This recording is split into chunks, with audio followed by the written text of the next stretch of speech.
The College Football Playoff Committee stirs up controversy, and the ACC is front and center. Let's bring in the squad. You're talking ball with the ACC Squad. From Florida State to North Carolina, from Syracuse to Miami, and from NC State to California, it's the local experts of the Locked On Podcast Network, bringing you scoops, breakdowns, and the most comprehensive preview of the upcoming ACC weekend. Hang on, it could get loud, it could get heated, and it will definitely be fun. Squad up, you're part of the ACC Squad. The CFP just can't keep their logic straight, and we have plenty to talk about. Shout out to the everydayers, and thank you so much for making the Locked On ACC Squad your first listen. We're available wherever you get your podcasts. We're available on YouTube. We are part of the Locked On Podcast Network, the #1 sports podcasting network, and this episode is brought to you by FanDuel. Right now, new customers can bet just $5, and if your bet wins, you'll get $300 in bonus bets to use across the app. Download FanDuel today. We'll look at Week 13 in college football with Georgia Tech has an opportunity to clinch an ACC Championship Game berth. We'll talk about James Franklin landing at Virginia Tech and why it's a home run, despite what you may think about James Franklin. But, folks, let's talk about this CFP controversy. I am Alex Dono from Locked On Canes. I almost feel like I should recuse myself from this conversation, but that's not going to happen. We got Kenton Gibbs and Grayson Boone from Locked On Wolfpack. We got Isaac Shade from Locked On Tar Heels. Jackson Holzer from Locked On Syracuse.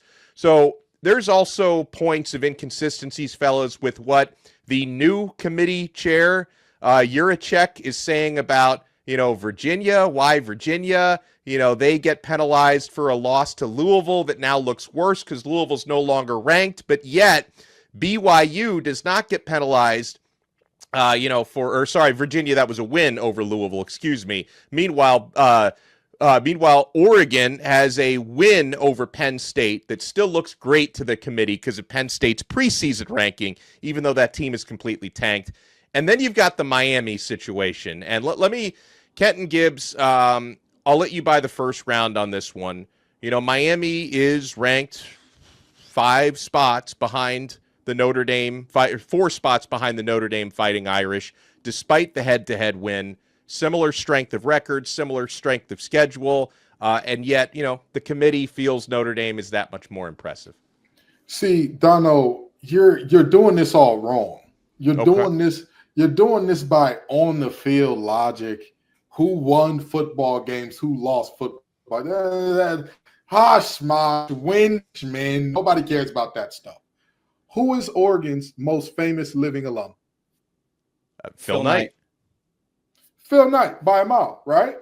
Why wouldn't you want them in the playoff? That's Nike, baby. The school of 1,000 uniforms. You got to find a way to put them in. So what if their best win is over a Penn State team whose head coach is now headed to Blacksburg?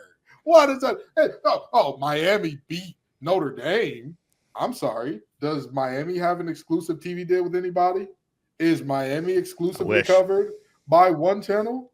Oh, okay. So get out of here, you dweebs. Go back to your little Coral Gables. Go back to your little nice little beaches and whatnot. Go back to Vice City and have all the fun there. But this is not for you. This is not. The playoff ain't about who can win football games. It's not about what teams are good. It's about who has the famous alums. It's about who draws the eyes. It's about who has the best TV deals. And I'm sorry to tell you, Dono. I'm sorry to tell you, Isaac. Sorry to tell you, Grayson. Sorry to tell you, Jackson, even though none of our teams are close. None of us meet the criteria. In the words of Isaiah Thomas, Louisville and Virginia meet the qualifications to be chosen, but they won't be. It will never be you. It will never be you. You got to get in by winning the ACC championship or else. Because again, Donald, we don't have Georgia here. We don't have Bama here. We don't have, not in the fact of whether or not they're good teams or not, because Bama just lost to Oklahoma, but it's about whether or not they lost to Florida State by 2 touchdowns. Yeah, that one was worse. Yeah. I mean, Oklahoma's actually pretty good. Florida State is terrible. Yeah, Dono, but you get the point. Dono, here's Miami's problem, and I wish you could talk to the coaching staff about maybe fixing this next year. You guys lost too late in the season. That's my biggest thing. If you had been smart like Notre Dame, you would have got your losses out of the way right out of the gate, and then you would have been fine because you would go on a winning streak after it. It's all about when you lose. If you lose at the wrong time later in the season, well, then you got to work your way back up the rankings as other teams lose and fall down. Notre Dame loses their first 2 games, but they've been able to go on a winning streak ever since. So they're just letting other teams fall as they lose, and they just keep working their way up. That, my friend, is the Hurricanes' biggest sin, is losing at the wrong time. Yeah, 100%. And then the wonder if they have enough time, as you mentioned, to climb back into it. And I don't take for granted the fact that Miami still has 2 more games to win, right? If they lose to either of Virginia Tech or Pittsburgh, the conversation is moot, and they're no longer going to even deserve to be in that CFP formula and conversation. I get that. But if Miami takes care of business, and they've looked better their last couple of games. I mean, sorry to Kenton and Grayson. Miami just put up their most complete performance of the season against NC State. And I think the committee did notice that because they leapfrogged Miami over Vanderbilt despite Vandy not having any new losses. So at least the committee has shown you they are as consistently inconsistent as Miami football is over the years. The committee just kind of makes it up as they go along. So yeah, it's possible that if Miami were to hypothetically dominate Virginia Tech this weekend, which probably should happen given the state that the Hokies are in right now. James Franklin won't be coaching this weekend, by the way. And then if Miami is able to score a dominant win in their season finale against Pittsburgh, which won't be easy, but if Miami can dominate these 2 games, then maybe the committee has already shown you know what? Yeah, we had Miami ranked behind BYU and Utah, and the Utah thing is a real head scratcher because their best win is against Arizona State, not the Sam Leavitt Arizona State, the Jeff Sims Arizona State. That's their best win, right? And you could say their losses are good. Like, oh, Utah's got losses to BYU, who's ranked, and Texas Tech, who's awesome. They lost to Texas Tech by 24 points. Like, they didn't belong on the same field with that team. So maybe the committee might say if Miami wins 2 more games impressively, you know what? Maybe you should be in front of Utah. Maybe you should be in front of BYU. Maybe you should be in front of Notre Dame. Maybe they'll actually start to take that head-to-head seriously, but I'm not holding my breath. Why the hell is who you lost to this important? Why are we valuing losses this much? I'm so confused. When did it become like, hey, you just need to schedule good teams, get your brains beat out by good teams, and you're all right? Is this basketball? Is this Isaac's time to shine? Are we talking quad 1 losses? What's happening? And this is essentially what is happening now. Yeah. It's preposterous that Notre Dame is almost being rewarded for a good loss, whereas Miami is almost being penalized for winning that game that they were previously talking about. If the results on the field don't matter, then what are we doing here? It's purely just a beauty pageant. Last thing, we talked about NC State getting their face beat in by Miami. I've seen people use NC State as a buffer between Notre Dame and Miami because Miami beat us by a couple more points than Notre Dame did. What are you saying screw me for? Leave us out of it. But they're building a resume here. I actually think they will win the last 2 games of the season, and I find it hard to believe that they're going to be left out 10-2, especially if they win those games with some style points. And the problem is, it's not, let's all remember, it's not just about getting to 12th. You got to get to 10th if you want to be in at large, right? And so that's part of the issue here that we're looking at, because you're going to have a G5 team that's going to be the 12th seed and probably the ACC champion, who, unless this bunch of stuff breaks right for Miami's not even going to be in that game. So if the Hurricanes want to make this thing, they got to jump not just from 13 to 12, but 13 all the way to 10. And that's where it's like the committee feels like they're gatekeeping with these groups that have different sort of credentials that others don't. And so keep that in mind critically as well. I think and that's another part of Miami's problem is and again, like, it just feels like even scheduling Notre Dame was so pointless because you don't get any credit for actually beating them. They get credit for losing to you. Right. You don't get credit for beating them. So, like, you look back at the situation Miami's in where, Miami's 2 losses are against conference opponents. You would think beating Notre Dame would be a big deal, but Miami would have been better off losing to Notre Dame and beating SMU. Like, if you could trade those 2 losses, Miami would be in a better situation had they lost to the Irish, beaten the Mustangs, because then Miami would be firmly in the ACC Championship conversation and a chance at an auto bid. You know what Miami could have just done instead? Because someone finally just has to say it, because it's not that I disagree with any of you guys about the college football playoff and all the committee, but Miami they didn't have to lose to Louisville. They didn't have to lose to SMU. I'm sorry. I mean, you're not wrong. You're not wrong. You didn't have to lose those games. Miami, yeah, it's a rigged system. Oh my goodness. Jackson, you're suggesting learning that it's rigged, win your games. You're suggesting that Miami's best course of action was to have not lost, that they should have won? It's revolutionary. Yes, because I'm not going to sit here and cry over teams that are on the bubble. If you're on the bubble, the problem is that you are on the bubble. That's the problem. You got to get away from the bubble. Win your games. Jackson, Aloysius Hosier. That does not make sense. What do you mean it doesn't make sense? They have 2 losses. You are saying they lost to Louisville and SMU. So does Notre Dame. How does having 2 losses? How are you saying just win your games to Miami when them and Notre Dame played and they did? Kenton, it's already a rigged system against you, so you have to beat the rigged system. I wish it were that easy. Let's just win all of our games next time. Okay, I'll let Mario Cristobal know. Win your games and leave no doubt. What they beat the team that's rigging the system. Thank you. Thank you. The rigged system. I'm sorry, but I've never. It's like we did this last year with March Madness, and we do it every year with March Madness, trying to decipher what bubble teams should get in and what teams shouldn't get in. And we talk about this is rigged, that's rigged, whatever the case may be. It's an imperfect system. There are clearly teams that get more favoritism than others. That is very, very obvious. I acknowledge that. So the way around it is very simple. Don't lose to Louisville. Don't lose to SMU. Guess what? You're undefeated and playing for a chance to go to the ACC title game, where guess what? If you win the ACC, you don't have to worry about a committee because you're automatically in the playoff anyway. So this is Miami's fault. That's what it is. Miami lost 2 games. They lost them later in the year when we all know, as Isaac pointed out, that recency bias matters. I'm not going to cry over it. You're on the bubble. I'm not mad at win your games if they have a worse record. People are discussing the possibility of a 4-loss Texas in the playoffs, and you're telling me that the solution is to win your games. Texas is not good.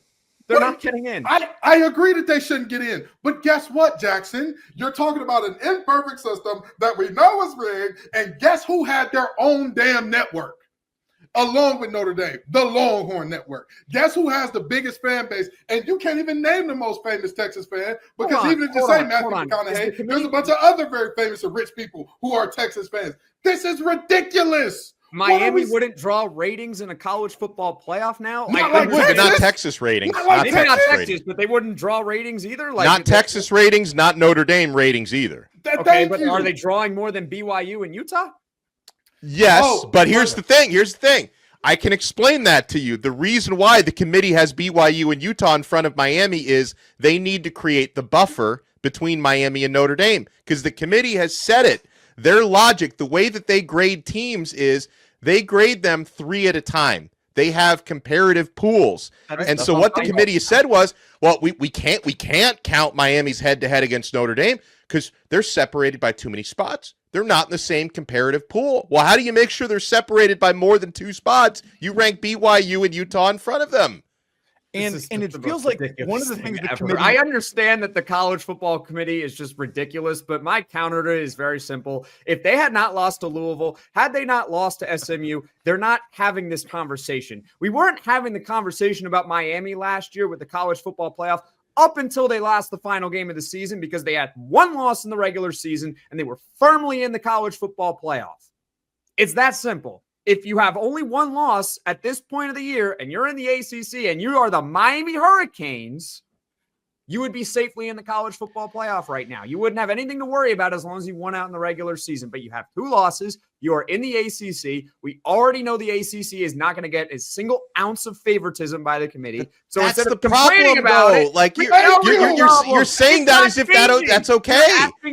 You're asking a system to change that will not change because the people that are running the system don't want the system to change, and it's not going to change. Why do they care about the ACC? They don't. So you don't give them a choice and you win your games.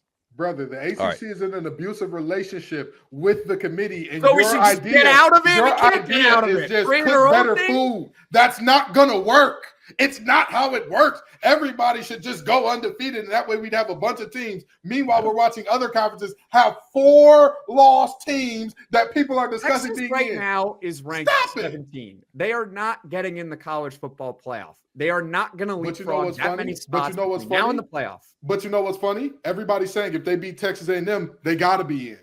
Yep. Yeah, it's not going to happen. But if they do, we've seen Marcel Reed put on some stinkers. South Carolina almost beat Texas A&M. I don't think they're going to beat Texas A&M. Second of all, if they beat Texas A&M, I still don't think they're going to get it. Okay. All right. Well, when we come back, we have a new head coach in Blacksburg, and Virginia Tech could not have done any better than they just did. I know people have their feelings about James Franklin, but this is a grand slam for the Hokies. You want to keep it locked right here. We're only getting started on this brand new episode of the ACC Squad. I know you're only getting started with FanDuel. The NBA is back, and there's no better place to get in on that action than FanDuel, the official sports betting partner of the NBA. Even if you missed the start of the game or you want to ride the hot hand, FanDuel has live bets on everything from who will score next to fourth quarter comebacks. Plus, you can even combine your live bets into a same-game parlay for a shot at a bigger payout. Keeps every game exciting, especially when your team's making that late push. Right now, FanDuel is giving new customers $300 in bonus bets when your first $5 bet wins. So head to FanDuel.com, sign up, and play your game with FanDuel, the official sports betting partner of the NBA. Thank you so much for making the ACC Squad your first listen. I'm Alex Dono from Locked On Canes. We got Kenton Gibbs and Grayson Boone from Locked On Wolfpack, Isaac Shade from Locked On Tar Heels, Jackson Holzer from Locked On Syracuse. All right, so finally, guys, it became final on Monday. We heard weeks about the possibility of James Franklin to Virginia Tech. We were wondering if Franklin might be holding out for a quote-unquote bigger job to come open, but the Hokies were able to get it over the finish line.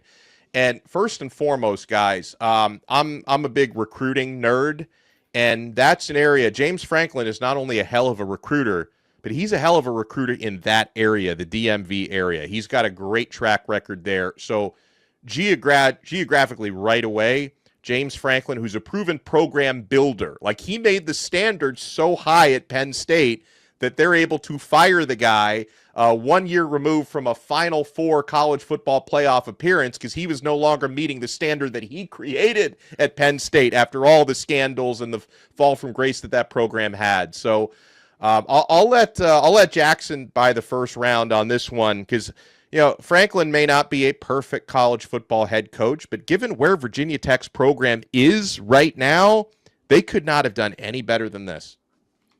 You stole the words right out of my mouth. I mean, this was a home run hire. This was the perfect hire for Virginia Tech, and it's just like, well, welcome back. Welcome back, Virginia Tech. We missed you. It's been a long time since they've been relevant in the ACC. It really has been. I'm a Syracuse fan, and they like to recruit in the DMV area too, so I'm also not exactly thrilled that James Franklin's now in that area. But in terms of the ACC, they need more, very clearly. They need more good teams. They need someone that they can crown at the top. And I think that's ultimately the ceiling of Virginia Tech. I do believe that Virginia Tech could be that team that we look at as the standard in the ACC going forward. I don't know if that's going to be as soon as next year, but that could be down the line with James Franklin because we have seen what he did at Penn State in creating one of the best programs in the Big Ten while he was there. We also saw what he did with Vanderbilt, not in the transfer portal era, by the way. That's and right. He had that program be very successful too.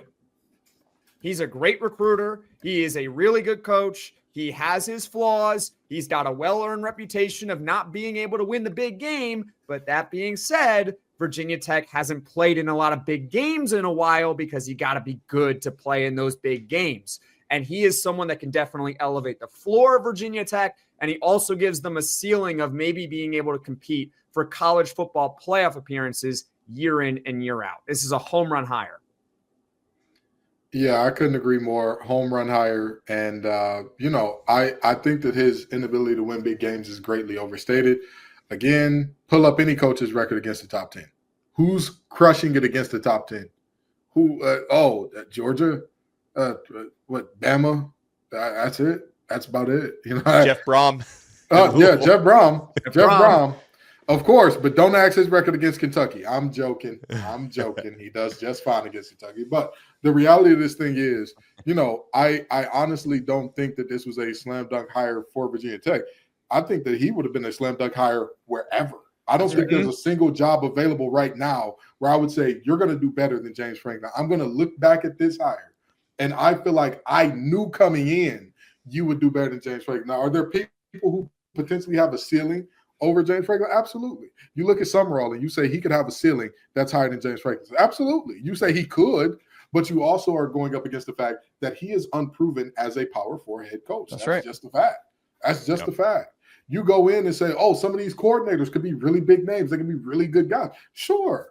But the reality is, for all of those coordinators that can be really good, none of them have had to run a Power 4 program. He brought Vanderbilt from being a baseball school to respectable at football, and then he messed around and took. Do y'all know who the head coach of Penn State was before my boy Franklin? Go ahead, Donald. Who was it? Bill O'Brien. Did they win very much with Bill O'Brien? No. Of course not. He's Bill O'Brien. Nobody wins a lot with Bill O'Brien as your head coach. So not Boston College, that's for sure. Not Boston College, not nobody except the Texans when they had Deshaun Watson at quarterback, but we ain't going to get into that right now. So the reality of this thing is very, very simple. James Franklin is a hell of a hire. Like y'all already talked about, he is going to be a great recruiter. And I want you to look at this as the biggest difference. Look at LSU's class, look at Florida's class, and look at Penn State's class. All three no longer have coaches. Only one of those three schools, all the recruits said, actually, I think I'm good here. I think we're all set. It's crazy. Like all of their guys have either decommitted, flipped, or they're opening up their it's insane. Like everyone was like, no Franklin, I'm out.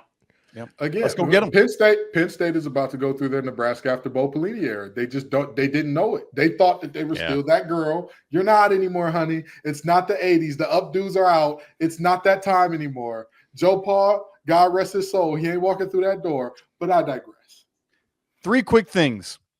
When Virginia Tech is good, it's good for college football. They have not been that since Frank Beamer left. We need it. Number 2, this is good for all of us in our schools. When you look at James Franklin, who is a phenomenal, everything you guys have already said, the fact that an ACC school is getting him, I think speaks volumes about what he thinks about that program and what it's going to ultimately mean for the ACC and recruits that are going to come. I love that. Thirdly, and most importantly, I hope we get some more Keegan-Michael Key impressions of Coach Franklin in Virginia Tech garb. That's the most important thing that's going to happen out of this.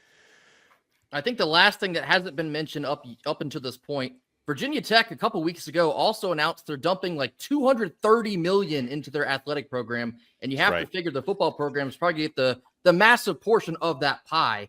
Yep. This is going to be a quick turnaround for James Franklin. They're going to be really good, really fast. They could be near the top of the league like as soon as next season. I think no exaggeration. This will not take long at all. I think it's just harder in football to be able to turn over a roster year over year and be successful than it is in basketball. But I think it's very easy. It's so easy. Just bring in 70 new dudes and you're good. Watch this. Right? When you do the number breakdown. Good job, Isaac. When you do the number breakdown on it, the absolute max for revenue share is how much, guys? 20 and a half billion. 20 and a half. 20 and a half. Go up for next year, though. So we'll round up. So we'll round up over the course of the next 4 years and say that the average will be about $24 million, right? Grayson just said that they're dumping in $200 million.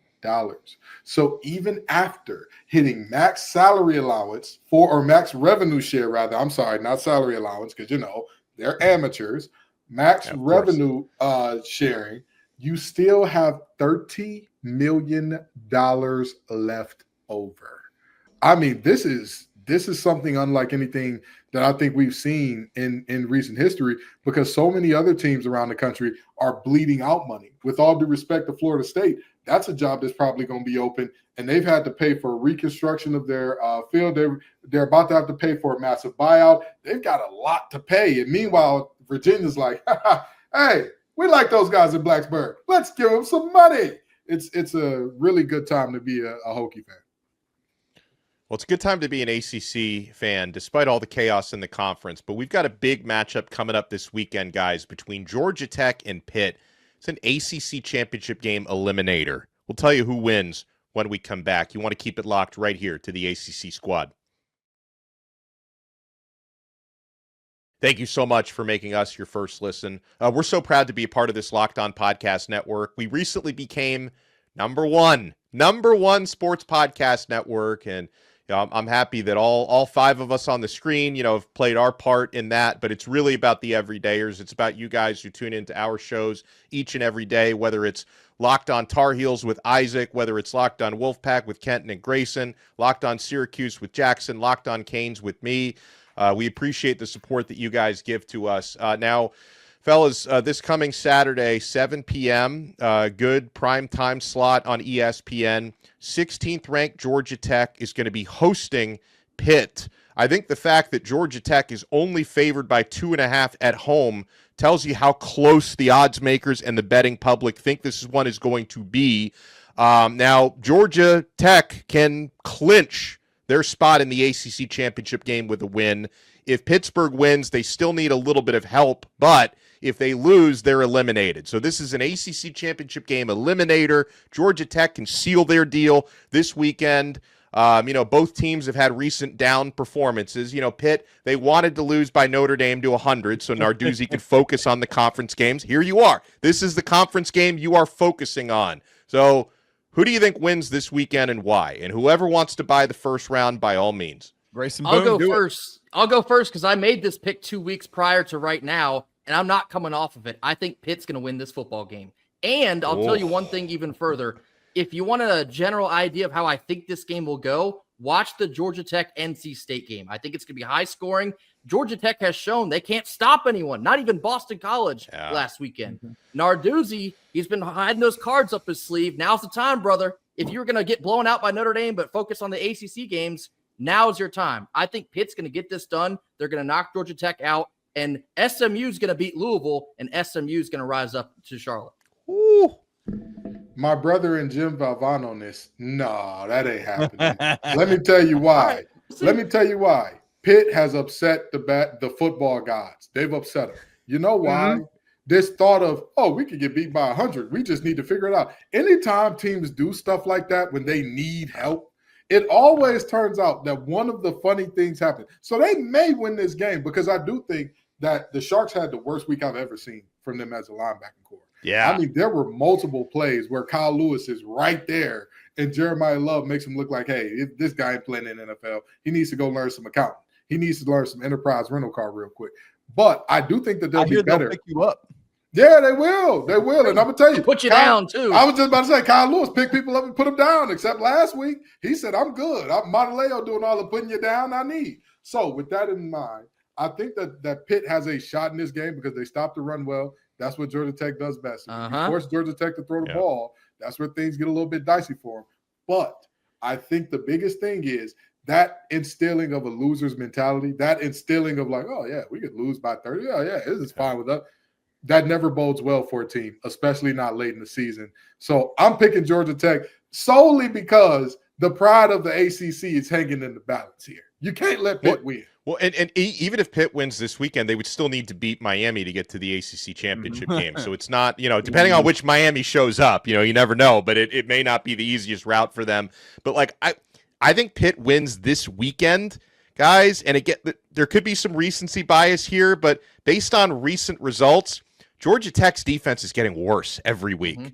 And I would have thought, maybe coming off a bye week earlier, they can't stop a run, they can't stop a pass, they can't stop a nosebleed. And I just think that team is so over-reliant on Haynes King.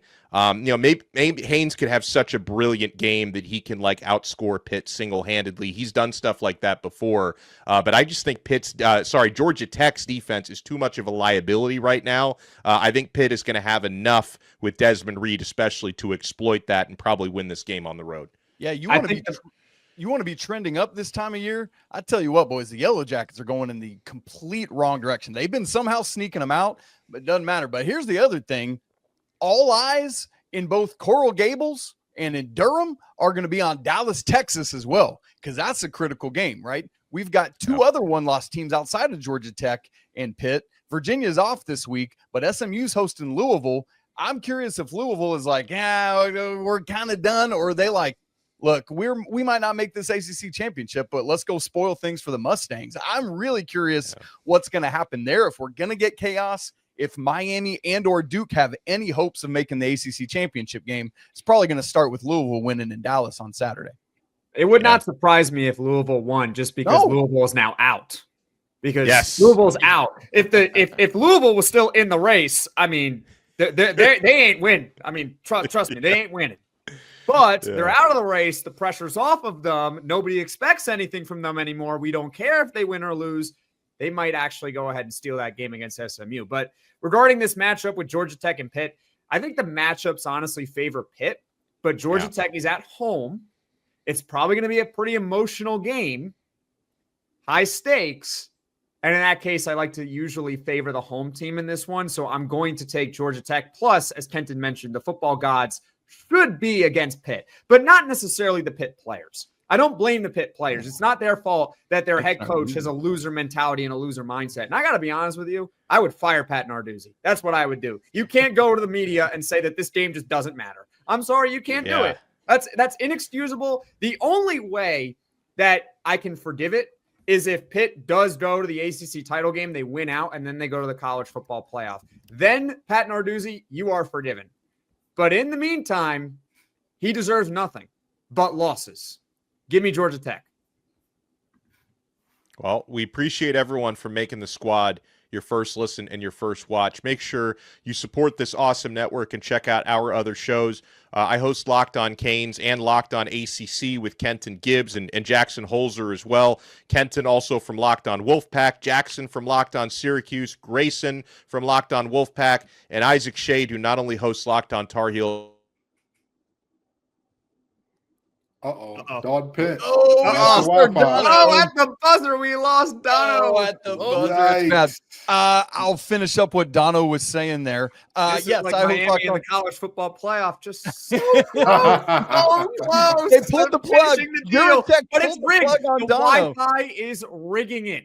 Oh man, we were talking about Louisville. Yes. All right, you guys. Hey, listen, as Dono was saying, he hosts Locked On Canes, Locked On ACC. I'm also hosting Locked On College Basketball in addition to Tar Heels. We're going to see if we can get things going. My, Darian Williams. What a dude in Raleigh, North Carolina. Great stuff there. We can't wait to be back with you guys again next week as we get ready for the final week of the regular season. Going to be spectacular to see who ultimately makes that ACC championship game. All coming up next week on the show. Don't miss it. Stay locked in right here to the ACC Squad. And remember, if you want to have the #1 podcast, just be #1. Win your games.